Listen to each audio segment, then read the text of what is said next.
Ito yung tinatawag na CT or current transformer. Ito yung pinaka-importanting component ng electrical power system dahil ito ang mag-monitor at mag-measure ng current level.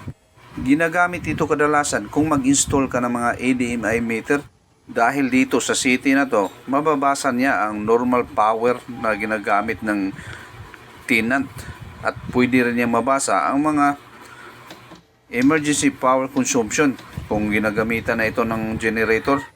Meron ito mga basic diagram kung paano i-install dahil kung magkamali ka nito sa pag-install ay hindi rin ito gagana. Sa susunod na video, ituturo ko sa inyo kung paano mag-install nito papuntang ADMI meter para malalaman mo at magkaroon ka ng idea kung paano i-install. Kung halimbawa, ikaw ay maging isang maintenance ng isang building at tusan ka ng mayari na i-install ang ganitong CT.